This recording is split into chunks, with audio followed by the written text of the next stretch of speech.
Oui, Yechamel Hamashiach.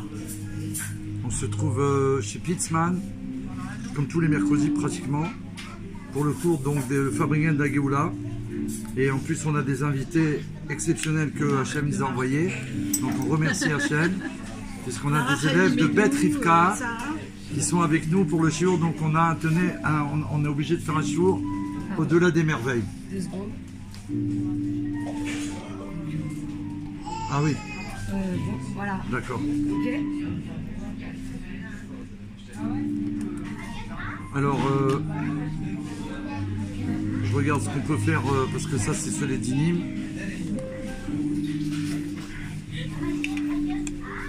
Pourquoi, qu'est-ce qu'il y a là? Regarde. Ah, j'ai pas, excusez-moi. Pardon. Je crois que c'était Laura qui t'avait dit. Ça, c'était avant.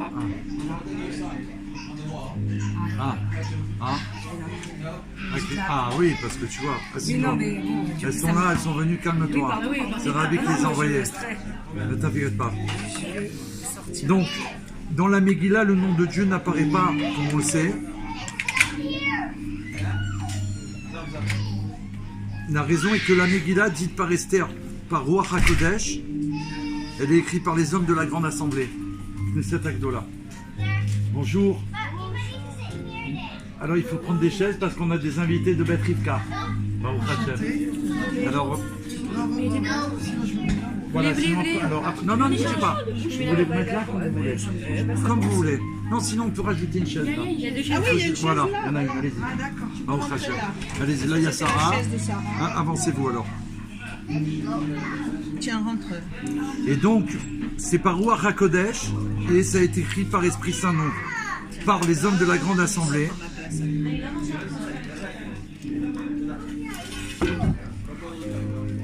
Et bonjour, ça va Yvette?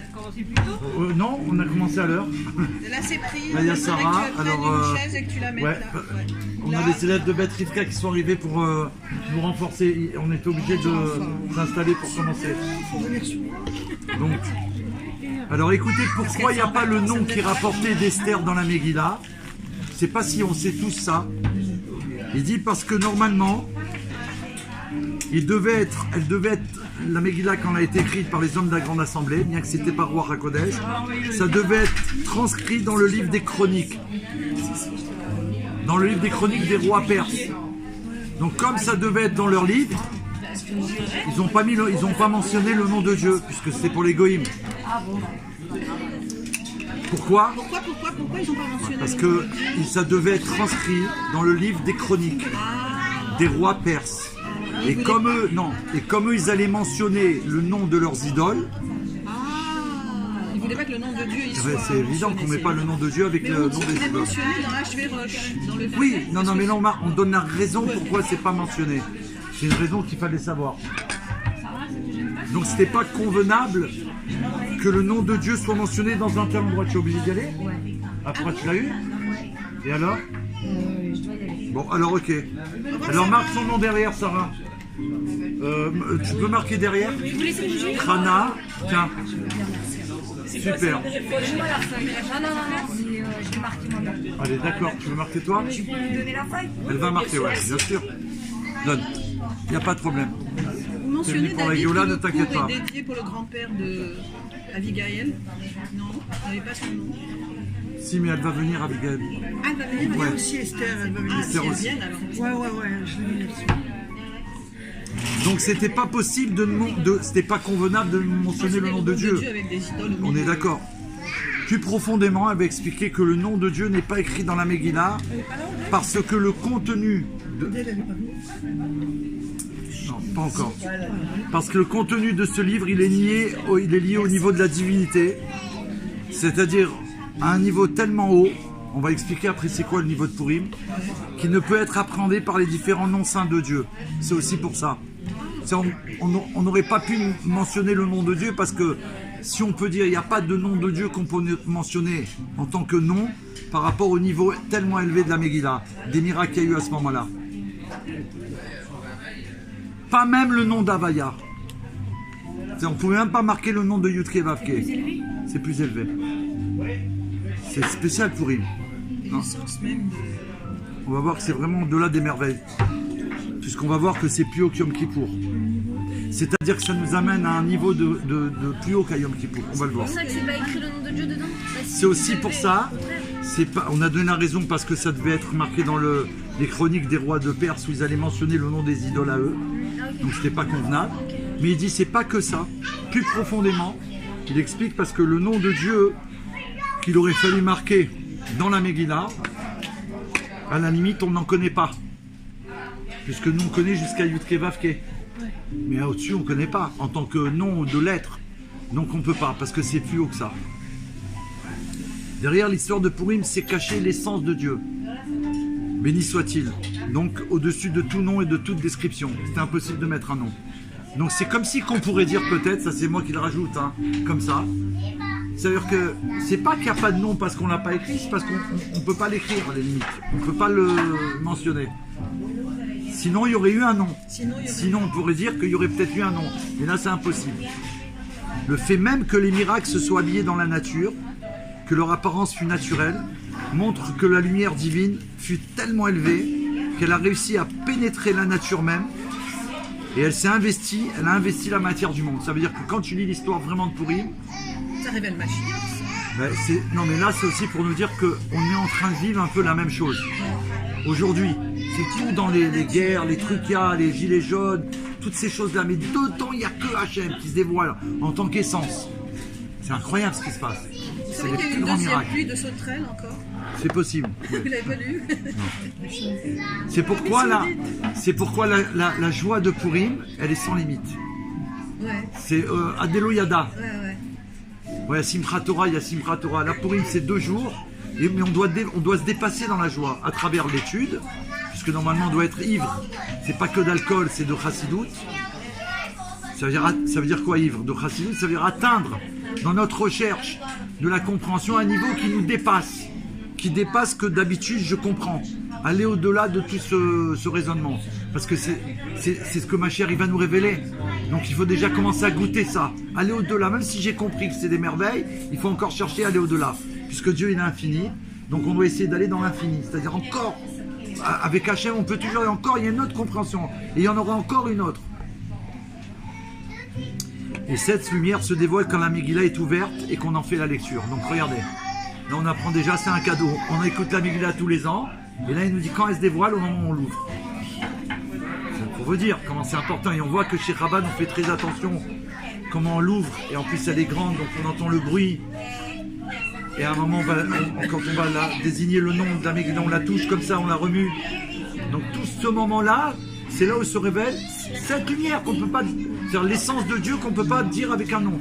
Donc on profite. Et là on comprend pourquoi il faut aller faire lire la Megillah à tout le monde, à tout un chacun, pour qu'il reçoive cette lumière. Et c'est lié avec Hanouka. Parce que Hanouka et Purim, c'est là où se relèvent les plus grandes, les plus hautes lumières. Et on va voir, en même temps, on va voir c'est quoi. Quel est... Oh là là, Mazal, c'est pas possible. Cette lumière extraordinaire, c'est Mazal. Ah oui. Elle vient des Retsa Kodesh, c'est incroyable. Baruch haba. Tu viens avec. Oui, alors viens. Oui, il y a une chaise. Voilà. Ah, il y en a une? Ouais, là, prends une chaise. là où Ouais. c'est la dame, Ouais. prendre la chaise. C'est une de plus anciennes élèves, Baruch Hashem, qui a fait son alia. Et voilà, pendant 20 ans, elle est restée à faire cours avec Yeria Meller, plus 25. Non, mais je veux dire, tu étais là à Paris, ça fait 3 ans que tu es là-bas maintenant, 4 ans, donc voilà. Et elle a amené toute sa famille, tous ses enfants au cours du Rabbi, qui ont tous grandi avec le Rabbi. Quand je les ai connus, ils n'étaient pas mariés, ils étaient complètement... et ils sont tous, Baruch Hashem, mariés, tous dans la Torah, tous attachés au Rabbi. Ses enfants et les petits-enfants. Ses parents, même ses parents, attachés au Rabbi. Une folie, ouais. Une folie. J'étais presque à toutes leurs fêtes, on allait toujours pour la Géoula. Vous êtes où là-bas? Il y en a qui sont- Donc cette lumière qu'on a à Purim, on va la retrouver à Hanouka. Et d'ailleurs, c'est pour ça que c'est aussi que ces 2 fêtes, elles vont perdurer quand il y aura Mashiach. Elles vont encore exister. Mais là, on va apprendre quelque chose de plus. C'est pas simplement qu'elles vont exister. Il va y avoir quelque chose de supplémentaire. On va apprendre pourquoi elles vont exister encore. Donc, le Rambam, il nous fait savoir que tous les livres des prophètes et tous les écrits saints, ils vont être annulés au temps de Mashiach. Sauf la Megillah d'Esther. Tellement que c'est élevé, ça va rester. Au même, comme les Chumashim, les 5 livres de la Torah bien entendu, puisqu'ils ont été donnés au Har Sinaï et à Moshe, et les lois de la Torah orale aussi bien sûr, ça ne sera jamais annulé. Mais tout le reste oui, mais la Megillah d'Esther elle va être écrite à Meller. On a les... J'ai amené avec moi deux invités qui peuvent participer. Oui, mais faut pousser les avec murs. plaisir. Il faut pousser les Mais murs, là, c'est comme soyez les Seven bienvenus. Seventy. Welcome. Voilà, c'est deux filles qui ont pousser les mon chemin. Soyez les bienvenus. En fait, ils sont d'origine protestante, Ouais. mais ils adorent le judaïsme, ils étudient la Torah et tout, et ils adorent. Quoi. Donc ils doivent étudier les 7 lois de Noé Voilà, donc lois. leur donner. et les pratiquer. Tu leur as donné, C'est le rabbi qui nous a demandé de cartes. transmettre ça aux nations du monde. Donc voilà, c'est- Alors mets-toi avec eux là parce que là on a des élèves. Non, pardonnez-nous, on a des élèves qui sont venus, qui sont des envoyés du rabbi. Et donc on n'a pas... voilà. Leur donner les cartes. Leur donner les Ouais. cartes. Tu leur as donné les cartes Hein? Ouais. Sarah vient de sortir de là. Parce qu'elle est... Mais tu l'as loupé là. Mais elle est passée devant toi là. Tu leur as donné ça? Tu leur as donné?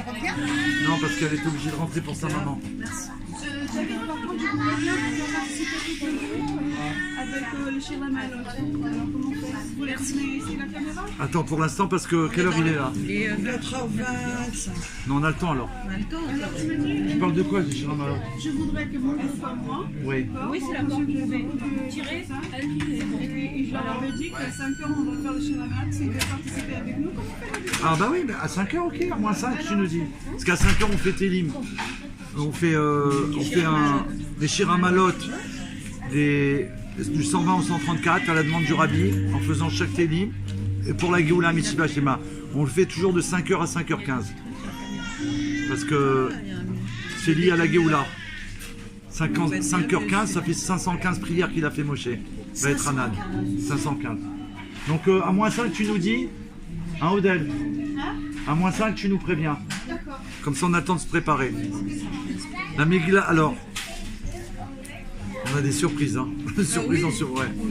Donc la Megillah, elle rappelle l'action. Ça nous montre que Ok. c'est les femmes d'Israël qui vont faire venir le Mashiach. Donc quand Esther, elle demanda aux sages, puisqu'on a vu ça juste avant, d'écrire la Megillah pour toutes les générations, d'abord ils ont refusé. Ils n'ont pas été d'accord dans un premier temps. Pourquoi? Parce qu'il y avait une règle statuant que la guerre contre Amalek ne devait être mentionnée que dans 3 endroits de la Torah. Or, elle était déjà écrite dans les livres de Shemot, Parashat Béchalar, Dvarim, dans la Parashat Kitetse, et dans le livre de Shmuel. Donc, il y avait, comme c'est marqué 3 fois, on l'a déjà mentionné 3 fois, on ne peut pas. Donc, les sages, ils ont dit non. Il n'était donc pas possible d'écrire la Megillah, parce que ça aurait fait un 4e endroit. Puis les sages, ils ont trouvé une allusion dans un verset de la Torah, précisant que la Megillah devait être écrit ceci, il y a marqué, ils ont trouvé ce verset dans Béchalar, écrit ceci entre parenthèses, l'action d'Amalek, comme souvenir dans le livre. Ils ont trouvé ça. Et les sages, comme c'est des Chachamim, on ne parle pas des... Ils comprennent vraiment tout ce qui est caché dans les versets de la Torah. Donc qu'est-ce qui s'est passé? Ils ont compris que écrit ceci fait référence à ce qui est écrit dans ce verset de Shemot et dans le livre de Dvarim, donc Amalek. En souvenir évoque ce qui est écrit dans le livre de Shmuel. En souvenir, c'est dans le livre de Shmuel, donc il va manquer une fois. Et le livre est une allusion à la Megillah d'Esther, donc ils ont accepté. Par leur grande sagesse, ils ont accepté. Mais on voit que c'est grâce à la détermination d'Esther, parce qu'elle a insisté. Là, elle a dit, il faut qu'on l'écrit. Alors,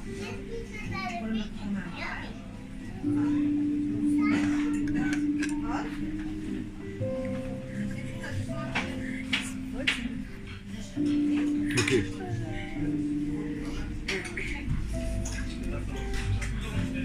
Alors il dit que les livres des prophètes et les autres écrits n'ont pas été écrits sous l'ordre de la Torah.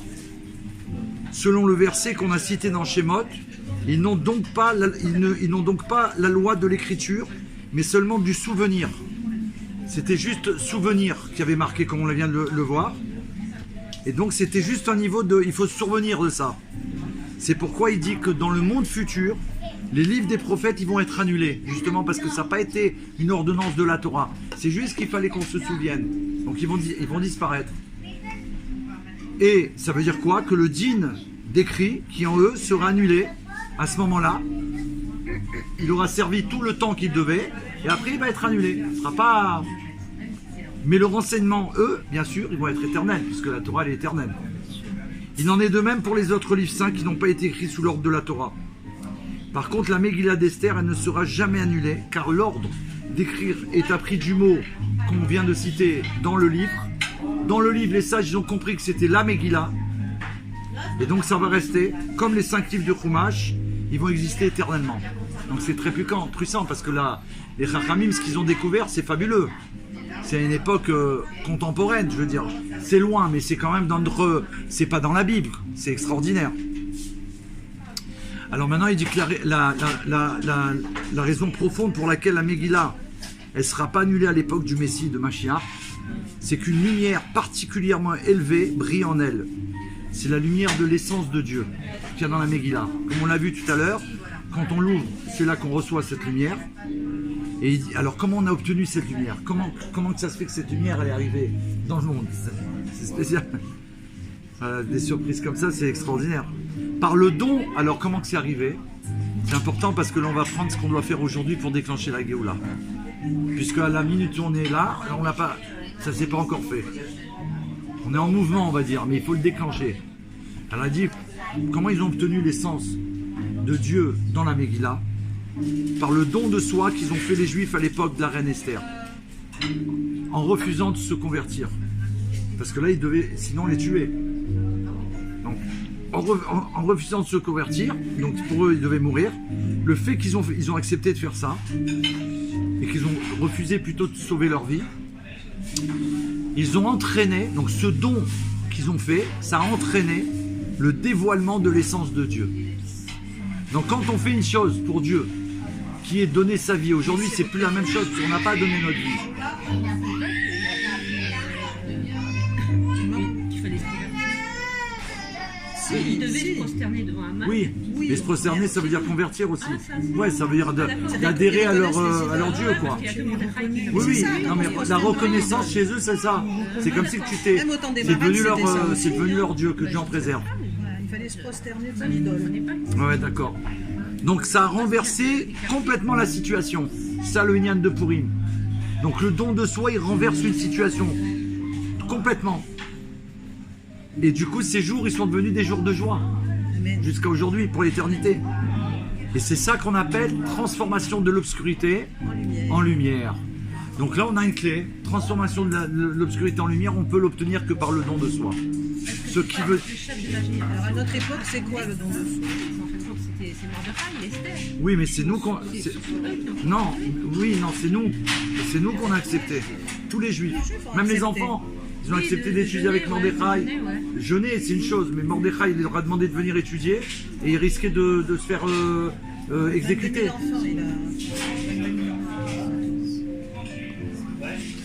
Ce que le roi Mashiach fait, d'enseigner la Torah à tous les enfants d'Israël dans le monde entier, à travers les shluchim, alors qu'on est exilé, qu'aujourd'hui le taux d'antisémitisme il a flambé, on va même pas dire quadruplé, il a dépassé tout. Et nous on continue l'étude, là c'est les gars d'Israël, on continue, Torah Tiva Moshe, etc. Donc, vous avez vu ce qu'ils ont fait à don de soi. Oui, don de soi. Donc le don de soi, ça transforme, d'accord, la situation. Maintenant on va voir que le don de soi aujourd'hui pour nous, c'est quoi? Tous les jours, on peut faire don de soi pour Hachem. C'est à travers n'importe quelle mitzvah. Parce que c'est ça qu'il faut capter. C'est risquer sa vie pour propager. Non, oui, à l'époque c'était ça. De nos jours. De nos jours, non, c'est plus ça aujourd'hui. C'est quoi don de soi? Vous risquez pas votre vie quand vous dites à quelqu'un que vous allez faire un cours de...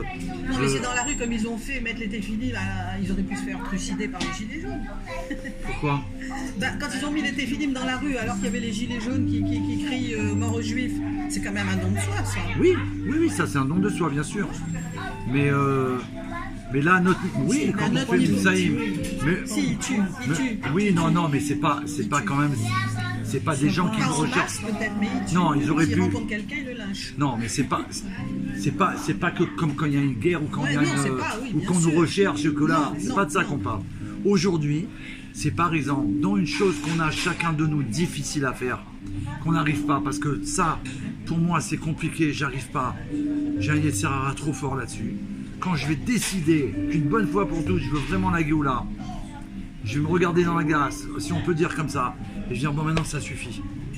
Tu peux pas crier Yehi, ou tu peux pas venir à un cours, ou tu peux pas être à l'école Beth Rivka, ou nous venir au cours parler de Géoula, si encore je continue dans cette chose-là à me faire avoir.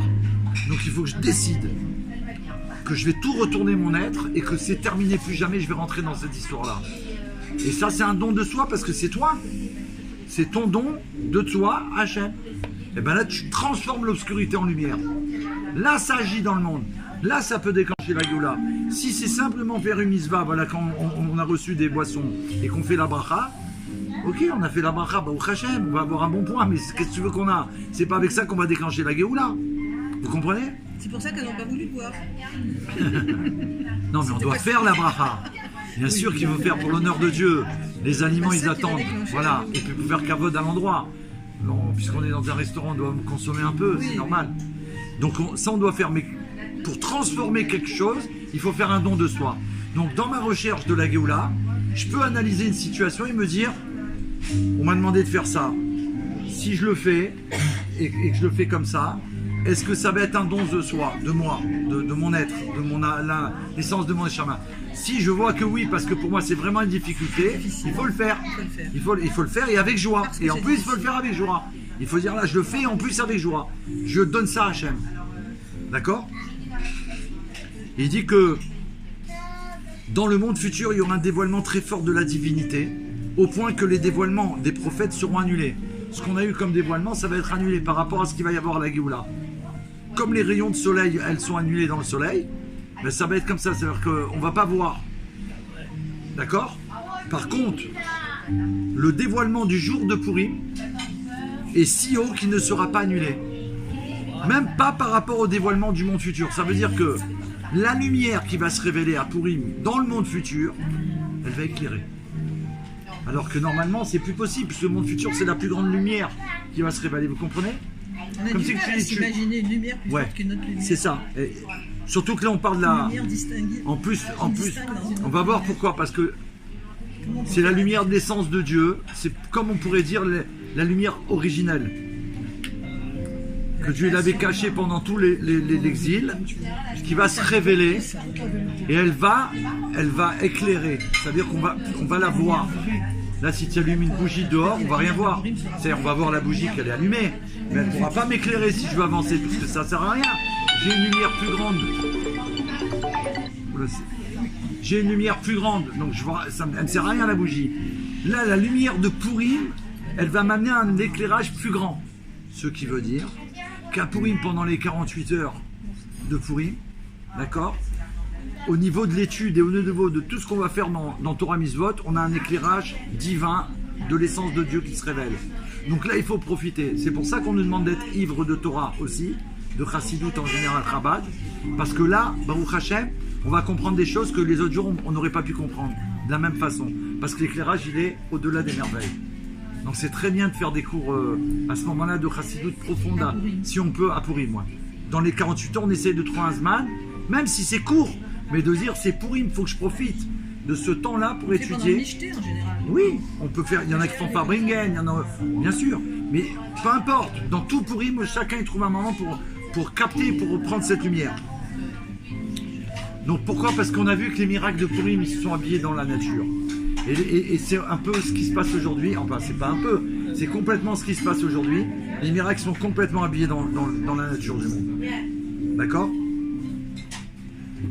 Parce qu'à l'époque, ils n'étaient pas du tout visibles. Nous, on lit la Megillah et quand on lit l'histoire, on s'aperçoit des miracles. Et parce qu'on nous les fait savoir qu'il y a eu des miracles. Mais quand ça s'est passé dans le temps, puisque ça a été tellement longtemps, on n'aurait même pas pu voir. On n'aurait pas remarqué. Combien? En 9 ans. Donc, en 9 ans, tu t'imagines, il y a des gens qu'on ne voit plus des fois. Elle a fait son année à 3 ans. On la voit de temps en temps. Donc, combien de choses il se passe? Donc, l'enchaînement qu'il y a eu dans l'histoire de Purim des événements et le lien entre eux, c'était pas perspective, on pouvait pas attraper comme ça la dimension, de voir une suite, ou alors il aurait fallu être dedans complètement, tu vois, mais c'est pas possible pendant 9 ans de suivre une histoire, puisque tu sais même pas que c'est une histoire. C'est une histoire qui est en train de se passer, mais tu sais pas que c'est une histoire qui va devenir une histoire de la Megillah d'Esther. Parce qu'on dit qu'il faut regarder les choses d'une manière globale. Oui. Avec un certain recul, Oui, oui. quand on a du recul. Ah ben en petit, Quand tu on peux est pas, dedans, t'aurais pris un voilà. détail là, un détail là, un détail là. D'accord? Vous voulez dire que dans le temps futur, on va lire encore la Megillah? Bien sûr. C'est ça? Oui. En quoi Et il y aura consiste ce niveau. Le fait de faire Pourim, Hein? c'est juste lire la Megillah ou est-ce qu'il va y avoir les Mishloach Manot et le reste? Ou pas? Peut-être qu'on va le faire par... peut-être certainement qu'on va le faire puisque les mitzvot elles ne vont pas s'annuler. Elles ne seront pas annulées. Voilà, bien sûr. Parce qu'à un moment, le compteur de mitzvot s'arrête. Oui, mais... C'est à quel point? Oui, Non, c'est mais pas ça. peut-être qu'on ne fera pas pour avoir savez un pas. compte Regarde de... ton enfer. Non, elle viendra pas pour... C'est Peut-être... vrai, il n'y aura plus de Il y a un mitzvot. moment, Non. si, il l'a dit Non. le rabbi. Oui, mais on parle le de- compteur des mitzvot s'arrêtera et vous ne pourrez plus faire des mitzvot d'un certain moment. Non, c'est pas ça que ça veut dire. Les mitzvot qu'on fait actuellement. Oui, c'est pas ça que ça veut dire. Pas les mêmes. Je comprends ce que vous dites. Non, Ça veut dire ça, pour notre Non. mérite, celle qui s'ajoute pour notre mérite. non, on ça aura- veut dire que là on aujourd'hui, fera des tant mitzvot, qu'on mais voit pour pas notre mérite. le maître du monde, tant qu'on voit pas la Géoula, Il l'a dit, le rabbi, on est d'accord? S'il vous plaît. Tant qu'on voit pas, d'accord? Et qu'on fait pour Hachem, donc on est rempli de mitzvot et de cadeaux. Oui, bien sûr. Quand Mashiach il va venir, puisque tout le monde va voir la révélation de Mashiach, tout ce que tu feras plus vraiment par amour pour Dieu, puisque là ce sera dévoilé que c'est vrai. Donc le compte, ce sera plus pour obtenir un compte. Mais ça ne veut pas dire ce qu'on fera plus. Ça veut dire qu'on ne pourra Mais plus elles faire. ne s'ajouteront pas au compte du monde futur pour l'élévation du niveau de chaque C'est fini personne. après. Après, c'est fini. Tout ce qu'on peut faire pour la Géoula, ça s'arrête le moment que la Géoula arrive. Après c'est fini. Si chaque Puisqu'on jour a- qui est perdu ne sera pas retrouvé. Puisqu'on est arrivé à... puisqu'on arrivera au moment qu'on attend depuis l'éternité, ça veut dire c'est quand le rideau il tombe, ou plutôt le rideau il se lève, et on voit la Géoula, donc là il n'y a plus besoin d'avoir des compteurs, c'est fini. Et là on va ramasser, alors toi tu as eu ça, ça c'est les comptes d'Hachem, et c'est pas ça qu'on recherche les Chassidim Chabad, nous on recherche de déclencher la Géoula, puisqu'on recherche à faire la volonté de Dieu, c'est surtout ça. Donc il explique que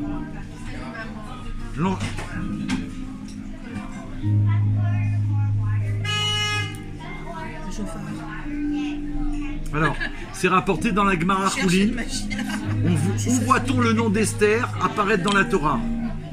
Alors elle répond elle-même, c'est rapporté là-bas, dans un verset, exactement.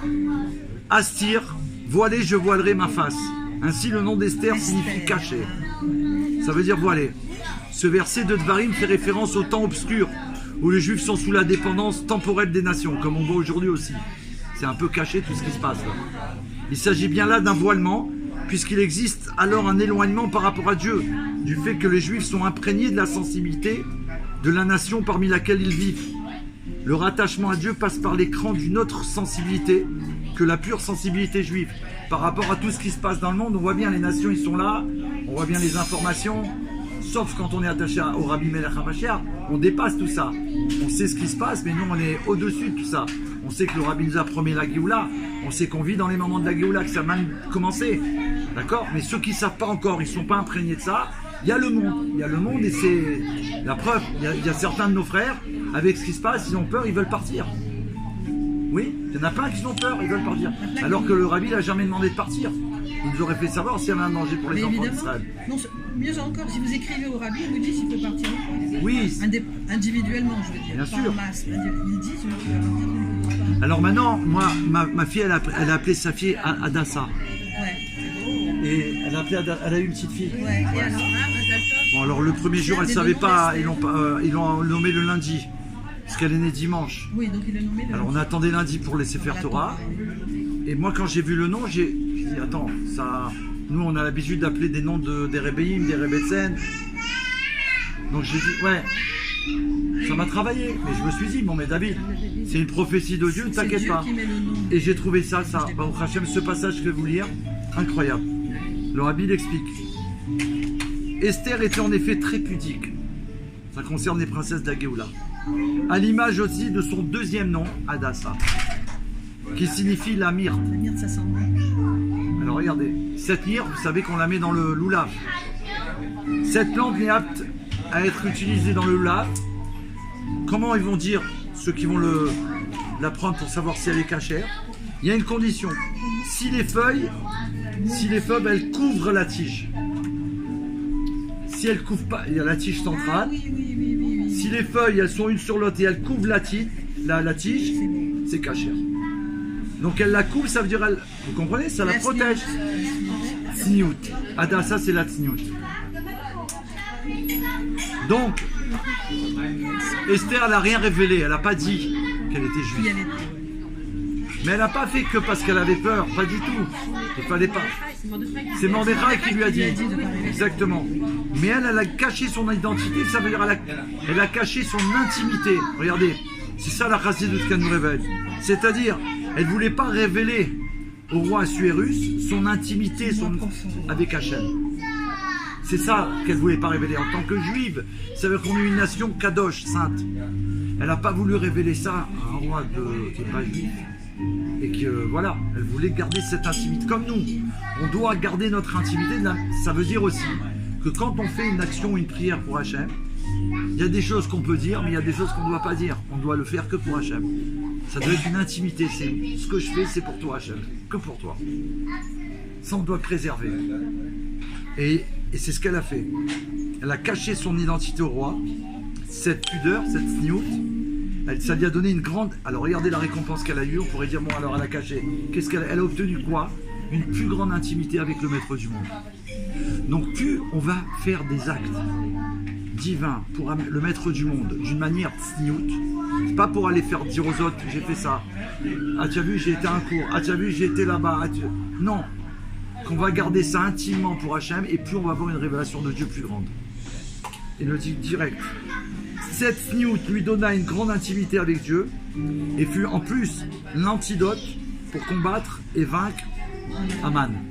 Donc c'est aussi ça nous permet de vaincre le Haman qui est en nous ou les ennemis qui vont se venir autour de nous. Le fait de garder cette intimité pour Hachem, c'est-à-dire que mon attachement à Dieu à travers Torah Mitzvot, de le faire que pour lui, ça va amener ça au Hachem, une plus grande proximité d'Hachem en cadeau, d'accord? Dieu il se révèle de plus en plus à moi, dans la journée, tous les jours, d'accord? Et en plus, les ennemis, ils ne peuvent pas passer, ils ne peuvent pas venir m'atteindre, Chas v'Shalom. Parce que, pourquoi? Parce que lui, Haman, c'était le contraire de la tsniout. Ça veut dire quoi? Il se montrait, il était orgueilleux, il voulait que tout le monde se prosterne devant lui. C'était pour lui un orgueil, il était, d'accord? Il voulait toujours mettre en avant qui il était. Le second du roi, même plus, il aurait bien voulu être à la place du roi, même si, bien sûr. Quitte à parler, ça lui arrivait de parler avant ses supérieurs. Il dit, à tel point, c'est sous son ordre que Achashverosh, il a tué Vashti. C'est lui qui a conseillé. Il a dit, moi, là, je vous conseille. Dans quel but il lui a conseillé ça? Parce qu'il voulait montrer que c'est le patron. C'est lui qui décidait tout. En plus, parce que Vashti, elle a quand même, il faut reconnaître qu'elle a voulu ne pas se montrer impudique, quoi. Oui. Et elle a été récompensée par la mort. On peut dire comme ça, bien sûr. Ouais, même si c'est une boya, je Mais reconnais. il n'y a pas de problème, mais de toute façon, le monde entier il doit arriver à ressembler au peuple juif. C'est-à-dire que c'est son mari. Ça veut dire que les enfants d'Israël, Alors il refusait. comment Oui, mais devant tout le monde, on se comporte, Ils sont pas appelés ça. ça doit déteindre sur les nations du monde. C'est pour ça que c'est très important comment on se comporte, même si on pourrait dire, je suis pas à la yeshiva, je suis pas au séminaire, je suis dans la rue, qui c'est qui me voit, je suis avec mes copines. C'est sûr et certain qu'il y a quelqu'un qui nous observe. Il y a Dieu qui Si on passe par... Non, je parle pas de Dieu. vous parlez des gens. De Dieu, c'est évident. Dieu, il est tout le temps avec nous. Mais il est possible que partout sur ma route, il y a quelqu'un, au moment où je vais passer, qui va m'observer. Et peut-être, à ce moment-là, du comportement que je vais avoir, de la vision qu'elle va avoir, elle va prendre une décision dans sa vie, cette personne. Ah oui, ça c'est vrai. Mais c'est pour ça qu'on doit faire attention. Le Rabbi dit qu'on est la lumière des nations, ça veut dire quoi? On influence le monde. Notre comportement, il doit être irréprochable. Et les créatures, c'est les créatures, toutes les créatures, tous les êtres humains, c'est des créatures d'Hachem, du maître du monde. Ça veut dire que chacun, il est précieux à Dieu. Il ne faut pas croire que... Pourquoi Dieu n'a pas éliminé tous les méchants? Il aurait pu le faire depuis la création du monde. Et on n'en parle plus. Parce c'est ses créatures. C'est comme si quelqu'un il a des enfants, il y en a qui sont des tordus, c'est des gangsters, c'est des tueurs. Mais c'est ses enfants. Donc ça lui fait, il va pas les tuer. Il n'a pas envie. Donc lui, il va être patient. Il va attendre. Il va espérer qu'ils vont retourner vers lui, qu'ils vont faire tchouva. Donc, mais il compte sur nous. Mais il compte sur nous parce que nous, on doit donner l'exemple. Je suis venu avec un Uber. Parce que j'ai mon scooter en panne. Et donc, à l'aller, on est pris 2 déjà depuis ce matin. Et un, c'était un... Un black. Non, c'était un Sri Lankais. Et je lui ai parlé tout de suite. Des lois de Noah. J'ai parlé des 7 lois de Noé pendant tout le trajet. J'ai donné la carte, la photo, mais j'ai expliqué. Pas le tout de donner une carte. Non, Tu peux dire, tiens, voilà, ça coûte 50 il était €. content, il était content. Et là, j'avais un Tunisien, un arabe tunisien. Il m'a dit, il y a beaucoup de juifs. J'ai dit oui. Il m'a dit, il y a un ministre juif maintenant qui est au pouvoir. J'ai dit oui, je le connais, monsieur Trabelsi, etc. Donc on a parlé, grâce à ça, on a pu parler. Vous comprenez que chaque rencontre, elle est divine. Dieu, il fait qu'on rencontre quelqu'un, c'est parce qu'on doit transmettre ou un message, ou alors par mon comportement, comment je mange. Même quand je mange, quand on vient dans un restaurant cachère, il y a le fait de manger cachère pour nous. Mais en même temps, un non-juif, il voit qu'on est un peuple différent. Qu'on ne peut pas manger n'importe où. Parce qu'on doit faire attention. Pourquoi? Parce qu'on dit des paroles de Dieu sans arrêt. Donc on ne peut pas mettre dans notre bouche n'importe quoi. Vous comprenez? Et ça les touche. Ça les touche. C'est un peuple différent. Non, eux, ils ne peuvent pas. C'est pas qu'on ne veut pas manger avec eux. Si on mangerait avec eux, il faut qu'on mange cachère. Parce que nous, on n'a pas le droit sinon. Alors quand ils voient qu'on est capable de faire des choses comme ça, alors qu'il n'y a personne qui nous surveille. Il n'y a pas de caméra, il n'y a personne qui nous suit derrière nous, qui nous dit attends, je t'ai vu. Ils disent mais attends, mais comment ils font? Et ça dure depuis toujours. Et là on parle d'ère moderne. Vous comprenez? Donc ça les touche au plus haut niveau, on ne peut même pas s'imaginer. J'avais raconté une histoire une fois, pour vous dire à vous, de Beth Rivka. C'est une fois, vous la connaissez peut-être, mais l'enseignement qu'il y a derrière, c'est qu'un chassid il a été envoyé dans une ville en Russie, je crois, dans les pays de l'Est, pour une mission que le rabbi lui a dit. Et il a cherché des juifs, il n'en a pas trouvé. Il était déçu, ça l'a perturbé, il est rentré, tu te rends compte, il y a une mission du rabbi, tu la loupes, Shalom. Il est rentré. Quelques temps après, quand il est retourné à New York, chez le rabbi en plein Farbringen, il a fait un discours, il a fait son Farbringen, il a dit des paroles de Torah magnifiques, et à un moment donné, il a dit, il y a des personnes qui vont en Mifsaïm, des fois on va en Mifsaïm, on cherche à faire quelque chose et on ne trouve pas. Et la personne, elle rentre, elle est déçue, elle pense qu'elle n'a rien fait. Et c'est faux.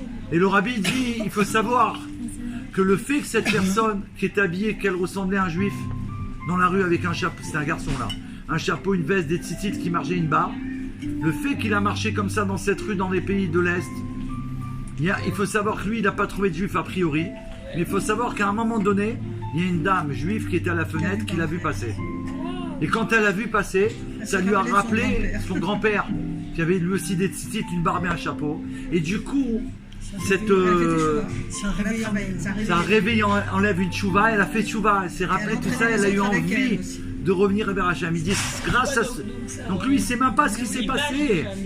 Et elle a fait tchouva, c'est-à-dire en ce moment-là, elle a prié, elle a dit, maître du monde, je voudrais revenir vers toi comme avant, comme mes ancêtres et tout. Donc nous, on est, quand le rabbi dit on est un réverbère, partout on est là pour ça. Et des fois, les gens, ils le voient, et de plus en plus, on vient nous demander des conseils ou quelque chose, parce qu'ils savent qu'on a quelque chose à leur donner. Et nous, on doit leur donner. Et nous aussi, on doit se donner ce qu'on doit se donner. Les enfants d'Israël, nous, et plus particulièrement ceux qui sont de l'école du rabbi comme vous, on doit se donner le message de la Géoula. Donc, vous devez aller maintenant? Juste moi, je dois partir. Ah, d'accord, ok. Alors, non, parce que vous me dites sinon. Hein. Donc, il y a un message du rabbi que j'ai vu du Rapachter. Merci beaucoup en tout cas. Que Dieu vous bénisse. Vous avez mis votre nom, hein, tous les noms. D'accord. Merci, à bientôt. Donc, il y a eu un problème à Purim. C'est qu'on a voulu se mélanger au Goïm pour participer au festin. Mais regardez la faute, au-delà de qu'on connaît, on ne va pas se la répéter, on la connaît. Mais c'est quoi le problème qu'il y a eu? Il y en a qui pensent, qu'ils expliquent, les commentateurs, que le roi Assuérus avait fait ce festin pour fêter la destruction du temple. En effet, d'après ses comptes, lui il a fait des comptes, et il avait calculé que les 70 ans d'exil, ils étaient finis. Et donc le temple, il devait le reconstruire. On devait le reconstruire. D'accord? Et lui, nous on savait ça, mais lui il avait vu que si au bout des 70 ans, on n'a pas été délivré, lui à Assuérus, il s'est dit, s'ils ne sont pas délivrés, ils ne seront plus jamais libérés. Donc lui, quand il a compté, d'après son compte à lui, il s'est réjoui, il dit, c'est fini, ils ne seront plus jamais délivrés. Ils ont trop fauté, que Dieu en préserve. D'accord? Son erreur. Et qu'est-ce qu'il a fait? Donc lui, comme son compte il était bon, il a fait sortir les ustensiles du Beth Amikdash, que Dieu en préserve, pour s'en servir durant le festin. Imaginez l'horreur. Et les Juifs ont accepté ça, de manger dans les ustensiles. Ainsi, donc qu'est-ce qui s'est passé? Regardez le problème. Il y a la faute et il y a le plaisir dans la faute. Et c'est le plaisir dans la faute que Dieu en préserve, c'est ça le pire. On faute, que Dieu en préserve, il ne faut pas. Mais si on a du plaisir, alors là c'est très grave. Et c'est ce qu'il y a eu là. Il dit que eux, ils prenaient quelque chose. Ouais. Ainsi, celui qui prenait plaisir avec ce repas, qu'est-ce qu'il montrait? Qu'il se réjouissait de la destruction du temple. Ben oui, vous voyez les ustensiles du temple qui servent à un roi, c'est défini pour nous. Donc il se réjouissait dans une chose comme ça.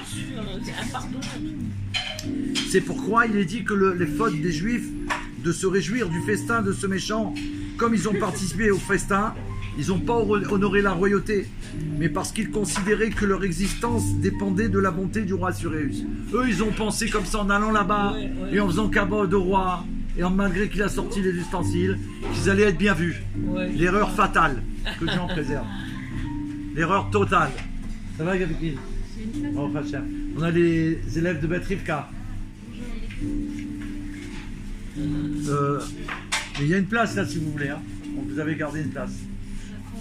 Non? Non, non. Ça va. Non, oui. Ah, bah voilà. Voilà, marquez son nom. Abigail Bat. Abigail Rivka Bat Esther. Trana, merci. Allez-y. Voilà. Est-ce que les invités suivent? Un petit peu, je suis désolé pour la place, hein, mais bientôt on aura un local plus grand, vous pourrez venir, il y aura une grande place. Là c'est déjà pour vous préparer. Donc là il y a eu un problème. Donc ça veut dire que nous il faut qu'on fasse très attention. Si, que Dieu en préserve, on est tombé dans un manquement de Dieu, surtout qu'on ne recherche pas à prendre du plaisir. Déjà, non, parce que Yetzer il va dire bon maintenant que tu es tombé, vas-y, allez. Non, surtout pas. Donc c'est à cause de ça qu'on s'est réjoui du festin de ce méchant, qu'on a participé au festin, qu'il y a eu ces problèmes. Parce qu'on a cru que notre existence, elle dépendait du roi Assuérus. Comme nous, comme dans le monde, quoi. À chaque fois qu'il y a eu des histoires pareilles, qu'on a cru, Chas Veshalom, qu'on dépendait d'eux, alors qu'en vérité, pas du tout. J'ai entendu une histoire merveilleuse, qui est en rapport avec ça tout à l'heure. Alors, c'était avec le rabbi. Une fois, le rabbi l'a fait savoir qu'on devait ouvrir les écoles en Eretz Israël, pas attendre le mois de septembre, la rentrée, mais d'ouvrir les écoles Un peu avant le Rosh Chodesh Elul. Rosh Chodesh Elul, c'est les vacances, au mois d'août. Je dis aux Français, au mois d'août, ils vont devenir fous. Ils deviennent fous. On attend tous le mois d'août, tu vois. Au mois d'août, premier jour, au mois d'Elul. Pourquoi le rabbi a demandé le premier Elul? Pour qu'on ait 30 jours pour se préparer à Rosh Hashanah, les plus grandes fêtes juives. Puisque nous, vous savez que la Torah nous enseigne 30 jours avant la fête, on doit se préparer. Donc si tu rentres le premier Elul, 30 jours avant. C'est pour ça que les yeshivotes, elles reprennent le premier. Voilà, et ben c'est depuis. C'est depuis. Mais à l'époque, il y avait une loi en Israël où tu pouvais pas. Il y avait le ministre de l'Éducation, ils ont des lois. D'accord? Et donc il y a 3 chaliards là-bas en Israël, tout de suite qu'il y avait des écoles, ils ont dit, le rabbi l'a dit, c'est bon, on change tout le programme, on va prévenir les parents, c'est toute une organisation, hein. Il faut envoyer des courriers, il faut prévenir, il faut avoir, donc ça va rajouter même des jours auprès des professeurs, et ils ont tout mis en place. Et l'histoire elle est venue au vent des arrêts des ministères, jusqu'au là-haut quoi. Ils ont dit quoi? Qu'est-ce Mais qu'est-ce qui se passe? Il y a des règles. L'école, ça commence là. Ils vont pas ouvrir un mois avant. Ça veut dire quoi? Ça veut dire, pour eux, ça les déranger parce que genre, on fait ce qu'on veut. On n'écoute pas. On transgresse la loi et on n'a pas le droit. Même la Torah nous demande de respecter la loi du pays. Donc, on n'a pas le choix. C'est paradoxal. Vous savez, quand on est en voiture, par exemple, un juif, c'est extraordinaire. Il s'arrête à un feu rouge parce qu'il a fait le code de conduite. Ouais. Mais véritablement, en vérité, quand il s'arrête à un feu rouge, si on peut dire, c'est parce que la Torah lui a demandé. Donc il fait une mitzvah. De respecter la Ben loi oui, du puisque pays. Dieu il nous demande à travers la Torah de respecter les lois du pays. Si dans la loi du pays il y a marqué que je dois m'arrêter là, ou je dois faire comme. Le fait que je le fasse, c'est pas parce que c'est dans le permis de. Oui, ça c'est la leçon, mais je le fais d'abord parce que Dieu l'a ordonné.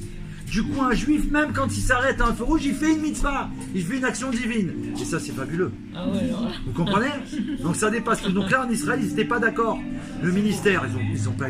Donc ils sont venus discrètement, sans rendez-vous. Ils sont venus à l'école parce qu'ils savaient qu'ils allaient être en préparatif. Et ils sont venus dans une école Chabad. Chabad, ça veut dire une école du rabbi. Ils ont été voir le directeur. Ils ont dit, mais vous préparez quoi? Il dit, on prépare la rentrée. C'est proche, là, cette année on ouvre plus tôt. Il dit, comment vous ouvrez plus tôt? Mais il y a des lois. Il dit, quelle loi? Il lui dit, mais c'est telle rentrée. Il a dit, non, mais nous on ouvre telle Rosh Chodesh et Loul. Alors le monsieur il dit, écoutez, c'est compliqué. Si vous faites ça, vous transgressez la loi. Donc ne vous amusez pas à faire ça. Si tout le monde fait comme vous, ça veut dire après on fait ce qu'on veut, quoi. L'autre il va ouvrir là. Le monsieur, c'est le Chabad, il lui dit, donc c'est un chaliard du rabbi, il lui dit, nous sommes sous les ordres du rabbi de Lubavitch. Notre rabbi nous a dit d'ouvrir le Rosh Chodesh et Loul. Donc nous écoutons que le rabbi de Lubavitch. Et on fera comme le rabbi l'a dit. Et je n'ai pas peur ni de vous, ni de ceux qui sont au-dessus de vous. Faites-le savoir. Non mais ça veut dire c'est grave. Oui, mais d'un autre côté, vous dites, David, qu'il faut respecter les lois du Oui. pays, donc c'est contradictoire. C'est pour ça que je la raconte. C'est pour ça que je la raconte. Alors regardez ce qui s'est passé. C'est ça qu'il dit dans l'histoire. Il dit mais quand même on a des lois. Mais oui mais là on est en Israël. Donc c'est pas pareil. Ah oui, c'est vrai. Eh oui. C'est vrai. Parce que là c'est notre terre. Et dans notre endroit, normalement, on devrait respecter les lois qui sont de la Torah. C'est vrai. Donc là, ils ont mis des lois qui ne sont pas de la Torah. Vous comprenez ce que je veux dire? Ils ne sont pas conformes avec l'autre. Pas toutes, en tout cas. À l'époque, je parle. Donc c'était ça la problématique. Qu'est-ce qu'il fait? Le jour de la... C'est l'heure? Non, Ok. terminé. Oui, le jour de l'ouverture, le ministre, il vient et il voit plein des gens qui viennent. Il y a plein des gens qui viennent. Et ils viennent avec des... Comment dire? Des pioches Des pioches. pour casser. Et lui, il croit, ils a dit ça, ils sont en train de monter un mur pour fermer l'école. Ils veulent m'empêcher, ils vont fermer l'école. Alors il dit, qu'est-ce que je fais? Lui, il se dit, ne bouge pas, n'aie pas peur, n'aie pas peur. Il se dit à lui-même, il va voir le chef des travaux. Il dit, mais qu'est-ce que vous faites quoi? Il fait, non, on fait l'agrandissement. On fait l'agrandissement pour construire un bâtiment supplémentaire pour vous agrandir l'école. Le mec, il dit, pardon? Il dit, mais ça fait 2 ans que j'ai fait une demande, on m'a jamais répondu. Il dit, bah justement, ça a été accordé et on est venu immédiatement, comme on sait que vous ouvrez aujourd'hui, de commencer tout de suite les travaux. Vous avez eu le hockey de l'homme. Là, il a vu qu'en écoutant le rabbi, qui est le Rosh Béné Israël, une chose qu'il n'avait pas réussi par les lois de la neige parce que c'était lourd, et là, il a obtenu la bracha. Magnifique. Donc quand on a une bracha que le rabbi nous